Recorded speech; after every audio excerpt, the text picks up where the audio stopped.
Hey guys, it's me, Kim. So today I'm going to be doing my makeup whilst talking about keeping the same energy. And I mean that in regards to our politics and our values and our morals, because I don't know, I've just gotten really annoyed by the inconsistencies that I see in myself and in others. And I just think it doesn't ever hurt to be conscious, you know? It never hurts just to be self-aware, you know? That's my motto. So let me get started. Well, how am I gonna start? I don't know, we're gonna try a new primer. You know, like I said, I just get these little things and I just try them because what's the point? So this is Too Faced Hangover RX Replenishing Primer. I don't know what this is supposed to do. I don't know how long I've had this, but I'm gonna put it on my face. So anyways, the reasons why I decided to make this video is, of course, you know, like I said before, by the time I make a video, it's something that I've been thinking about for a long time, but then there's like an inciting incident that sets me off. And the incident for me recently was The Game. A rapper from Compton, I believe, a middle-aged rapper from Compton. And recently he posted on his Instagram, I think. You know, I barely be keeping up. You know, the thing about these pop culture stories is I really skim them real fast because I'm not, you know, deep reading. I'm not on the Shade Room, you know. If you're not deep on social media, it is hard to keep up with pop culture. But anyways, so I was scrolling on my Twitter follows and I saw somebody repost a video that middle-aged rapper from Compton, The Game, posted, and it was a clip of a rap that he made about Kim Kardashian. And it was, okay, Kim, today is the day that we use less foundation. Every single video I say we're gonna do less. Today is the day. Anyways, so you know, look, I'm 30. I've been listening to hip-hop rap all my life, so I'm used to just a certain degree of misogyny, right? That is just the price of admission. If you listen to rap music, you are listening to misogyny, right? Even from women. Even from women. Everybody does it, right? That is the language of rap. So I like to consider myself to be, what is on my, oh, I guess that's like a dead skin flake. Sorry if that was distracting, but you know, I have big lips, whatever. So I consider myself to be pretty unflappable. Hopefully.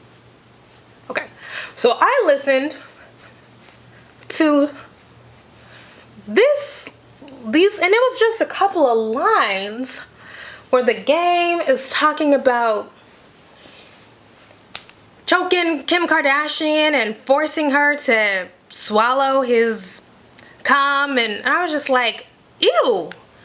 You know, I was actually legitimately disturbed. Like, okay, we gotta have some lines. You know, the same way that a while ago we got Rick Ross out the paint, Rocco and Rick Ross out the paint for that, you know, I put a Molly in her drink and she didn't even know it, you know. We have to have some lines, right? So I think everything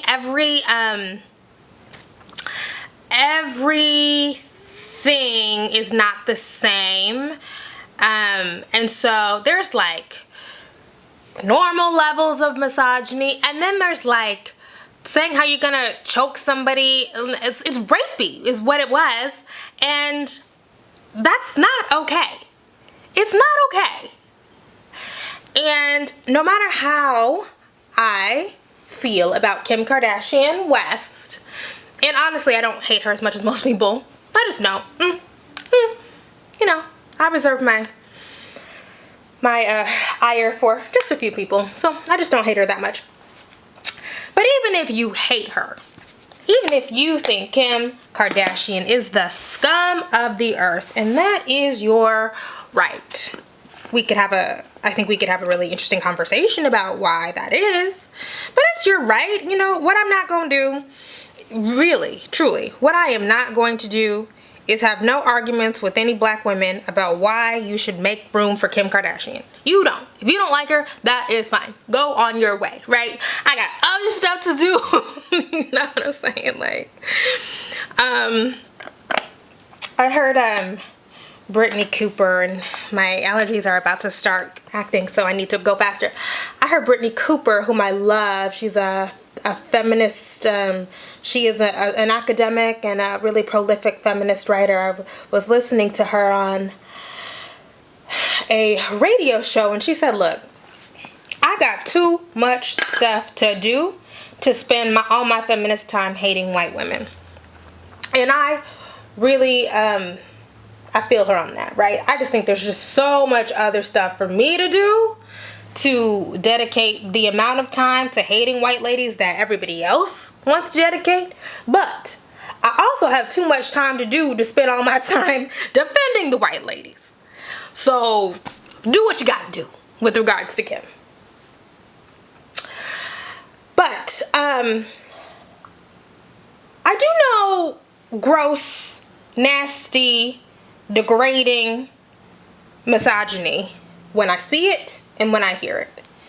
And there is just not gonna be a time where I say, I'm cool with you directing your gross, nasty, degrading misogyny at a woman because I don't like her, because I don't care for her, because I don't think that she adds something valuable. Because frankly, we're all a bad woman to somebody. You are a nasty hoe to somebody. You are a trifling bitch to somebody if you're a woman. Somebody thinks that you are worthy of being degraded. So, in the spirit of keeping the same energy, what I am not going to do ever in life is tell a man, you know what, that's fine. I don't like her, so you just go ahead and say rapey, nasty, disgusting shit. Now, I, again, understand that if you hear the game say something nasty about Kim Kardashian and you don't want to, you keep scrolling, that's one thing. But the reason why I was getting confused and why we are here is when I see people actively defending the game. For what does that accomplish? What does that accomplish, right? So you don't like Kim, fine, right? We can list out all of her offenses. That is fine. That is fine. But what exactly are you accomplishing by defending that? Because again, like I said before, everybody is a nasty slut who deserves to be raped, according to somebody, right? We've been living in this incel age long enough to know that that stuff can be aimed at anybody. And the culture that props it up is not going to distinguish me from you from her. In fact, right, as a black woman, what I know is that the culture that makes it cool for the game to say whatever he wants about Kim Kardashian with her white ass is the culture that makes it cool for black girls and black women. I always put this just a little too far down, and then we got to go back and try to get everything, and it's the same culture that says that stuff is fine to be directed at black women. Because you know what? Ultimately, Kim Kardashian is going to be protected. She wealthy, she white, and one thing I'm not going to do is debate whether or not Kim Kardashian is white. Okay? I'm not going to do it. She's wealthy, she's whitish, white adjacent, white mostly. She's half Irish.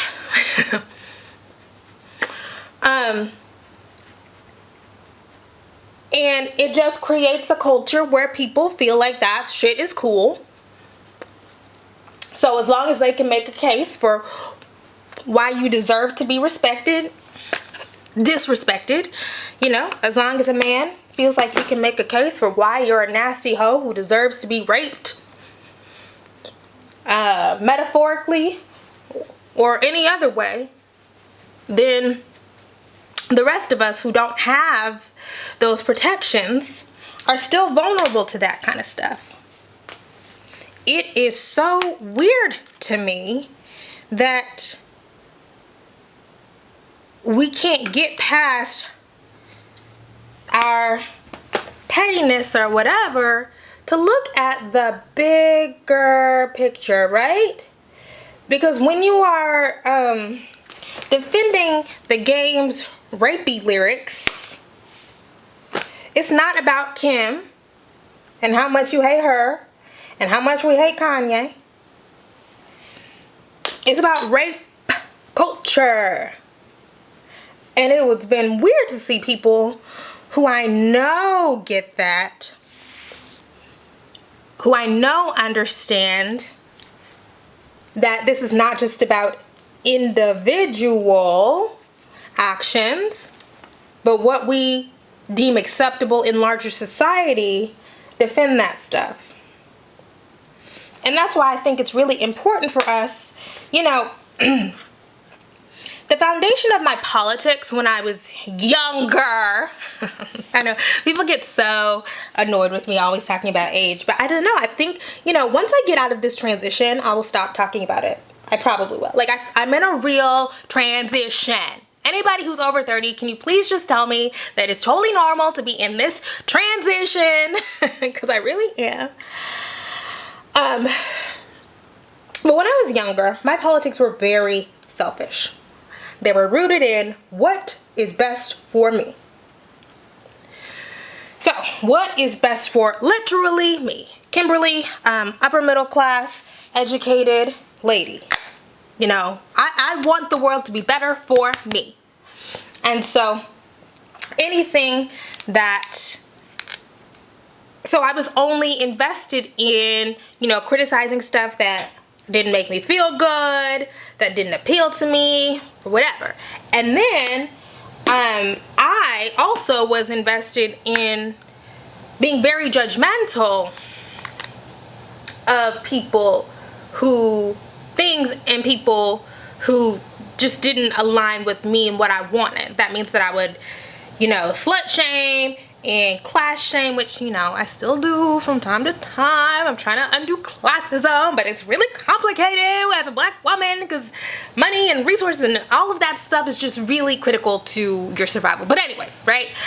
I used to be much worse, right? So much more ageist, much more classist, much more whorephobic and slut shaming and whatever. And of course, I'm still working through that stuff as a person who was raised in the church, and I have, there's lots of stuff that I just would not do. Wouldn't advise my nieces to do it, but again, none of my business, right?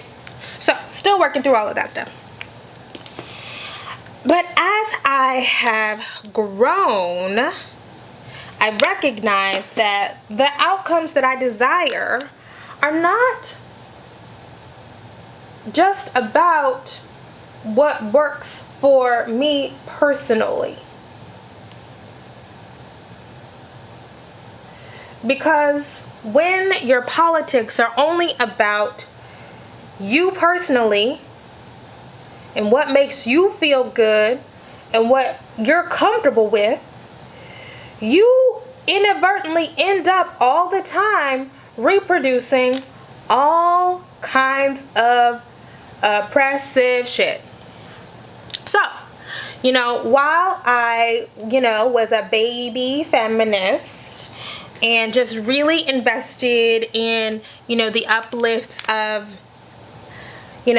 black women like me, I was reproducing all of this stuff, and I thought I could be invested in reproducing that stuff and then step back from it. It's like, you think that, and we'll take the Kim Kardashian example, right?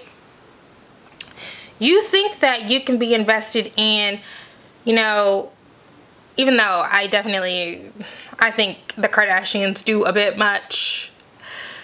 And I don't consider that's the way that they present themselves sexually. I don't consider that to be empowering. I think it's very self-indulgent and self-involved. And, you know, your politics can only go so far when everything you do is motivated by money, right? So I think it's weird when people try to hold those people up as like feminist icons. You know, I saw Jill Soloway do that recently. Jill Soloway is the creator of Transparent, which is one of my favorite shows.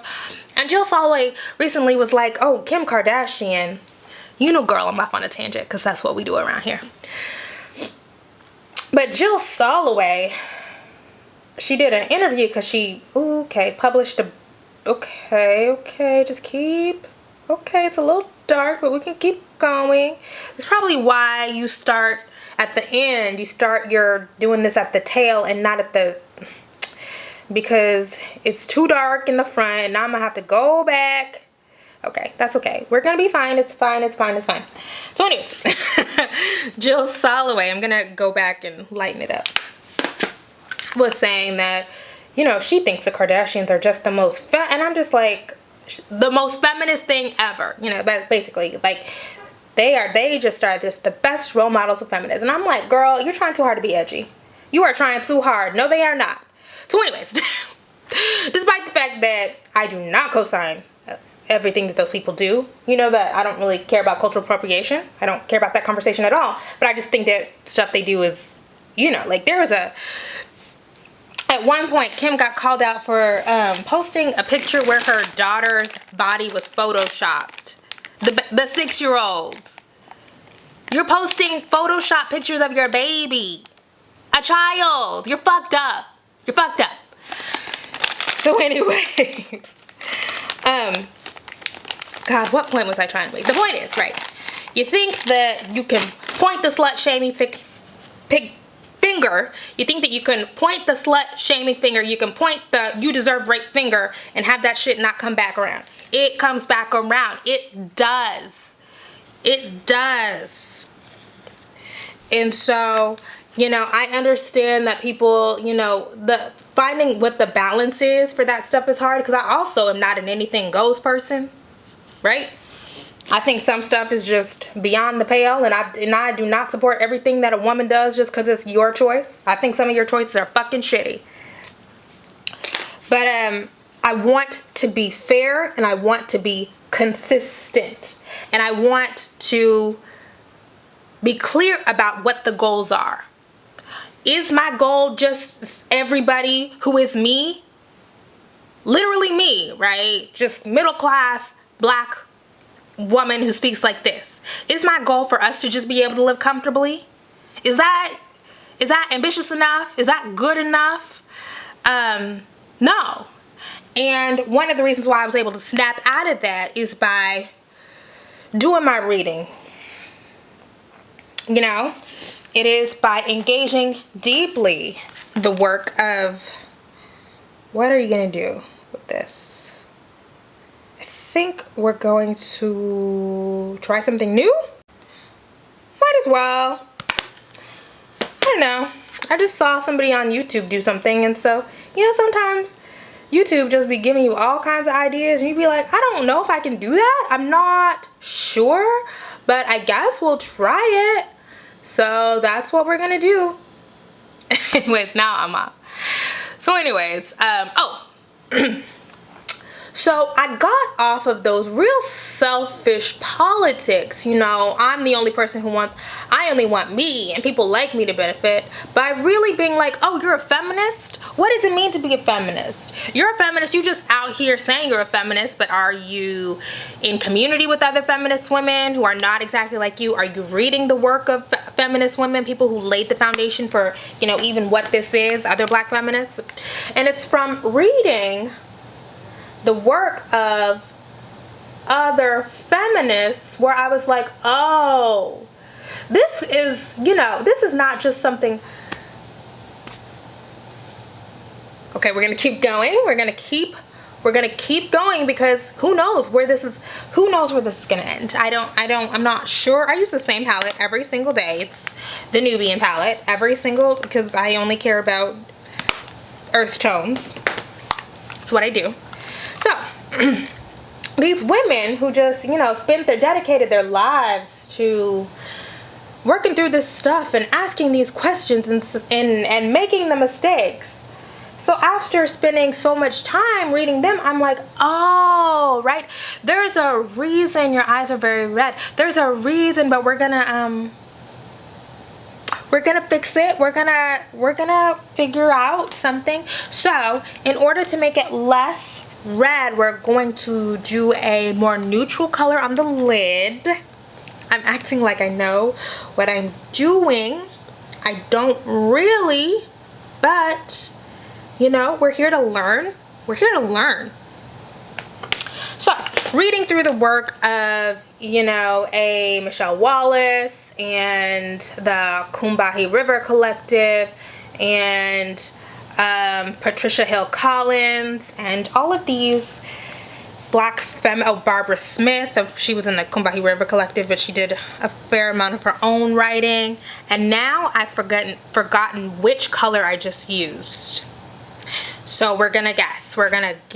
And really thinking like, oh, I don't just have to stop at the stuff that makes me feel good. Oh, this can go, not only can it go further, but it has to go further, right? My feminism can't just be about shifting the little stuff that makes me uncomfortable.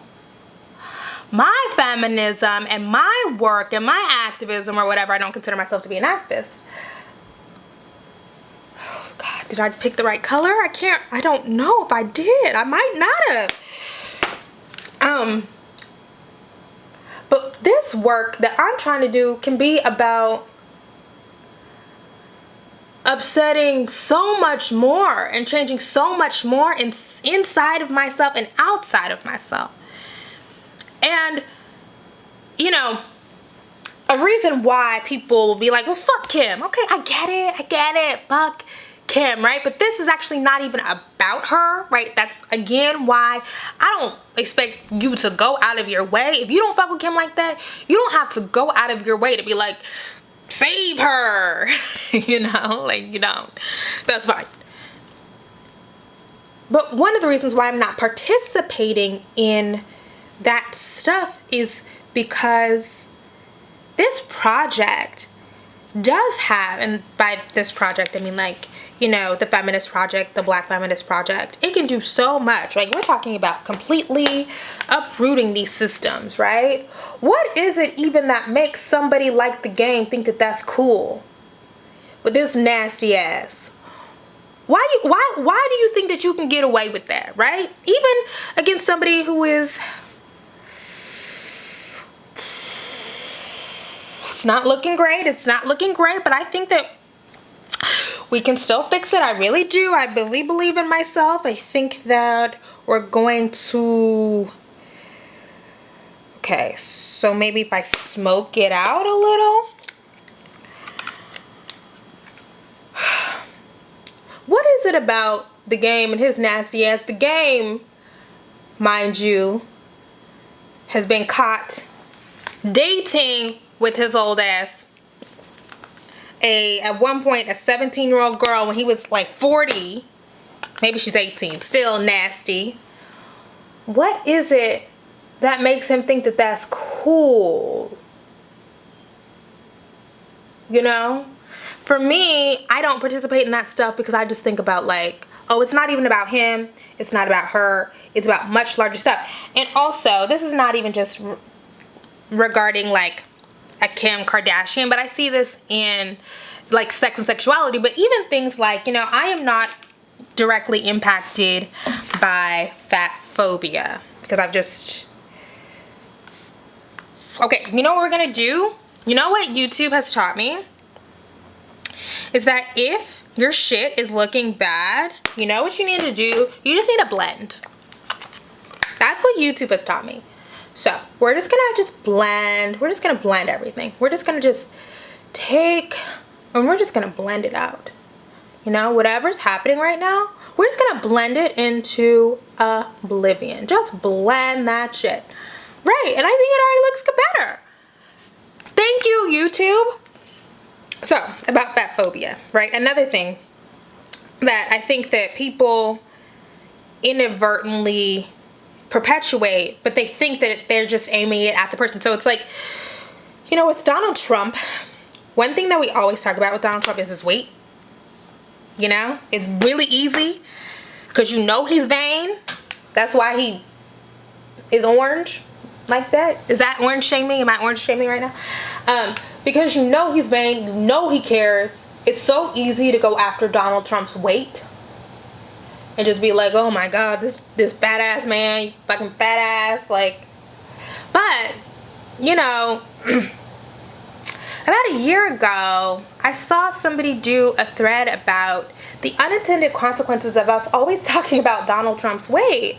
I was like, oh, I never thought about that. Because first of all, when we tweeting, you fucking fat ass at Donald Trump, he's not gonna see that. Now, I'm sure he lies about his weight because, you know, we have eyes and we can see that he's not the thinnest man, you know.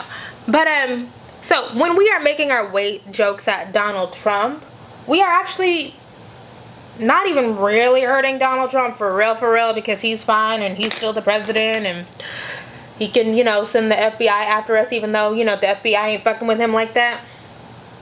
Okay, wow, blending? Wow, blending is the shit. Wow, let's all just blend our makeup forever because I think that it really did something for me. I think it did. So, wow, this is a pro blending community right now. So anyways, when we're on our Twitter accounts talking about how gross Donald Trump is and sharing those pictures of him on the tennis court, we're not actually hurting him. We're hurting the people in our lives who deal with weight and fat phobia and all of that. And also, you know, I'm a thin-ish person. I don't even know if I'm thin anymore. I don't know. I'm gonna try to put on some liquid eyeliner off camera. 1 second.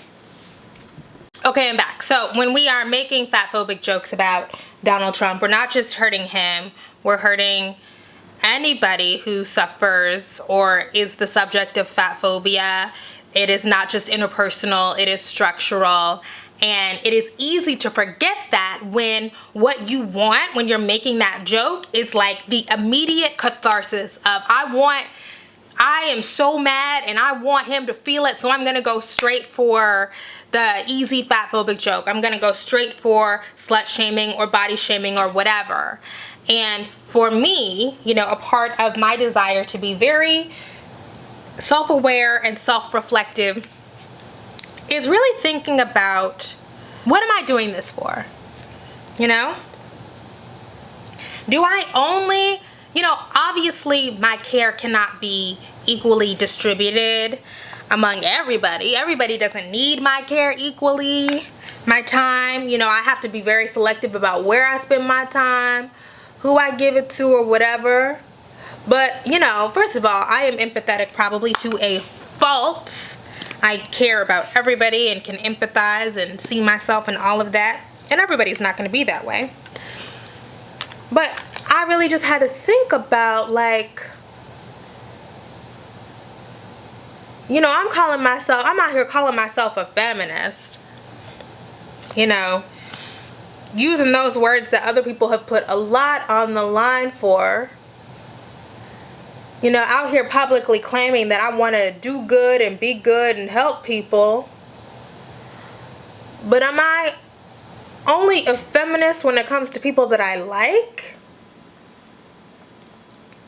You know, I'm talking about disrupting systems and creating new paradigms and theorizing stuff out.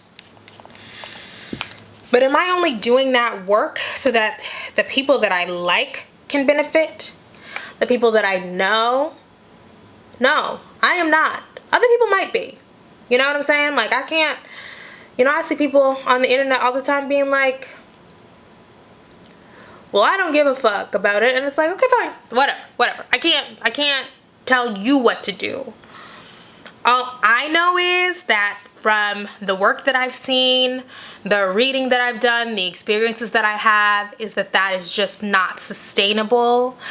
What I know from the work that I've seen and the experiences that I've had, the work that I've tried to do, is that when your political commitments are coming from that kind of completely selfish, self-interested space. And by the way, this even goes for Black women, right? I think sometimes Black women love us so much, literally love us to death. But I think sometimes Black women can approach stuff from the thing, you know, say that they are feminists, but still approach their feminism from a very kind of selfish way that really lends itself to imperialism, right? I don't want to be that kind of feminist, right? The kind of feminist that says, okay, this shit is fucked up, right?